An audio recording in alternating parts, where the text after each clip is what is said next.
tal amigos? Bendiciones para todos. Les sale el profesor Fabián Espinosa y en esta ocasión te traemos un video tutorial relacionado con la forma trigonométrica de un número complejo.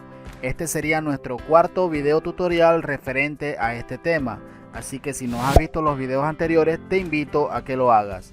Tenemos entonces que para encontrar la forma trigonométrica de un número complejo vamos a expresar un número complejo que esté escrito en su forma estándar a la forma trigonométrica representada por r coseno del ángulo más i seno del ángulo.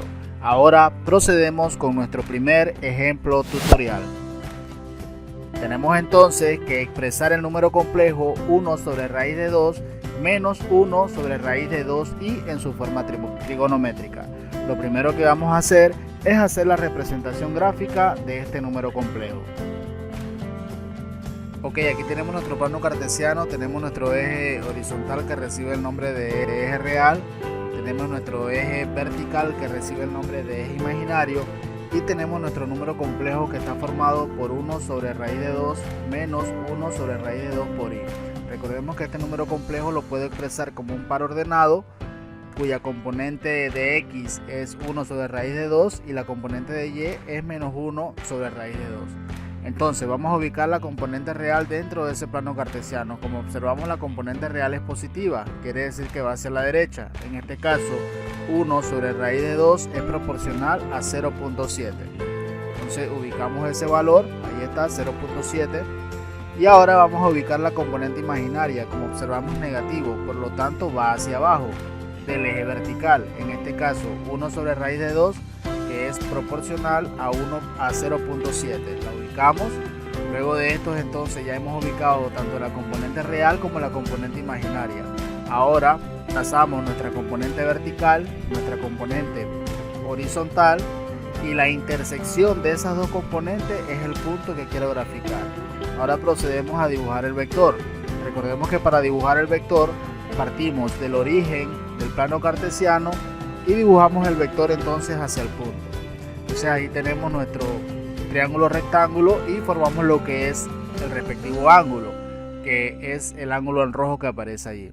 Pero observemos que ese ángulo es el ángulo de referencia. Ese ángulo me va a servir a mí para encontrar el ángulo original del problema, ya que recuerden que el ángulo siempre va de la parte positiva del eje real hacia el vector. En otras palabras, el ángulo que yo quiero es ese ángulo que está en verde. Entonces aquí tenemos ya nuestro vector que vamos a llamarle con la variable r. Ahora, haciendo uso del teorema de Pitágoras, encontraremos las componentes tanto de r como del ángulo de dicho vector.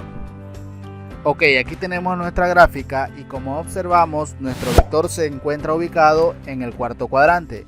Ahora procedemos, haciendo uso del teorema de Pitágoras, a encontrar el valor de la resultante o del vector o del módulo. En este caso r vendría siendo igual a la raíz cuadrada de la componente real al cuadrado. ¿Cuál es la componente real? 1 sobre raíz de 2 más la componente imaginaria al cuadrado. ¿Cuál es la componente imaginaria? 1 sobre raíz de 2. En el siguiente paso procedemos a desarrollar la cantidad subradical. Observe que tenemos una fracción elevada al cuadrado. En este caso tenemos entonces que el numerador elevado al cuadrado, 1 elevado al cuadrado, es 1. Y raíz de 2 elevada al cuadrado, observemos que el 2 se elimina con la raíz cuadrada y en este caso me queda 2. Más, acá tenemos entonces una base negativa elevada a un exponente par. Recordemos que toda base negativa elevada a un exponente par, la respuesta es positiva. De igual forma, el numerador elevado al cuadrado, 1 al cuadrado, que vendría siendo igual a 1, y raíz de 2 al cuadrado, que vendría siendo igual a 2. Ahora, procedemos a desarrollar la cantidad subradical. En este caso tenemos una suma de fracciones homogéneas. Recordemos que para sumar dos fracciones homogéneas, o recuerden que las fracciones homogéneas son aquellas que tienen igual denominador, procedemos a colocar el mismo denominador y sumamos los respectivos numeradores. En este caso 2 entre 2 vendría siendo igual a 1. Entonces 1 lo vamos a colocar dentro de la cantidad subradical y en el siguiente paso procedemos entonces a encontrar la raíz cuadrada de 1, que en este caso vendría siendo igual a 1. De esta forma encontramos el módulo de ese número complejo. Ahora procedemos a encontrar el valor del ángulo. Recordemos que el ángulo está determinado por la tangente inversa de la componente imaginaria dividida entre la componente real.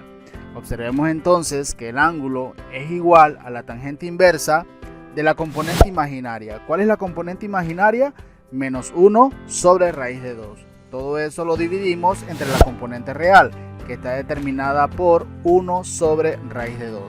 En el siguiente paso tenemos entonces que el ángulo va a ser igual a la tangente inversa y vamos a desarrollar la operación que se encuentra dentro de ese paréntesis. Como observamos, tenemos una división de signos, uno negativo y el otro positivo. En este caso la respuesta sería negativa, y al dividir 1 sobre raíz de 2 entre 1 sobre raíz de 2, eso equivale a 1. Ahora procedemos a calcular la tangente inversa de menos 1. Ok, ahora utilizando la calculadora científica calcularemos la tangente inversa de menos 1. Recordamos que para utilizar la tangente inversa tenemos que dar clic sobre la tecla Shift y la tecla de tangente. Entonces escribimos el valor, que en este caso es menos 1, y tenemos que la tangente inversa de menos 1 va a ser igual a menos 45 grados. Entonces hemos encontrado que la tangente inversa de menos 1 es igual a menos 45 grados. Ahora observemos algo. Observemos que nuestro vector está ubicado dentro del cuarto cuadrante. Si observamos el ángulo que obtuvimos en el paso anterior, era de menos 45 grados, que en este caso es el ángulo que está pintado de color rojo. Pero recuerden que ese no es el ángulo que necesitamos, ese es el ángulo de referencia. El ángulo que necesitamos es el ángulo que va de la parte positiva del eje real hacia el vector. Recordemos entonces, para hacer un recorderis, que si yo tengo un ángulo ubicado en el cuarto cuadrante, entonces a 360 grados le voy a descontar o le voy a quitar el ángulo que encontramos. Y aquí vemos entonces la fórmula para el ángulo del primer cuadrante, para el segundo cuadrante y el tercer cuadrante respectivamente. Entonces, para el caso de nuestro ejemplo tutorial, vamos a utilizar como referencia el ángulo que está ubicado en el cuarto cuadrante. ¿Qué quiere decir eso? Que a 360 grados voy a quitarle el ángulo que hemos encontrado. En este caso entonces recordemos que como estamos ubicados en el cuarto cuadrante, a 360 grados voy a quitarle el ángulo. ¿Cuál ángulo? El que acabamos de encontrar, 45 grados. En el siguiente paso hacemos la resta. En este caso 360 menos 45 es igual a 315 grados. Entonces este vendría siendo el ángulo de ese número complejo. Ahora, como ya hemos encontrado el ángulo, que en este caso es 315 grados, y R, que es el módulo de ese vector, ya podemos encontrar nuestra forma trigonométrica de ese número complejo. Recordando que su forma trigonométrica está representada por la fórmula R multiplicada por el coseno del ángulo más I por el seno del ángulo.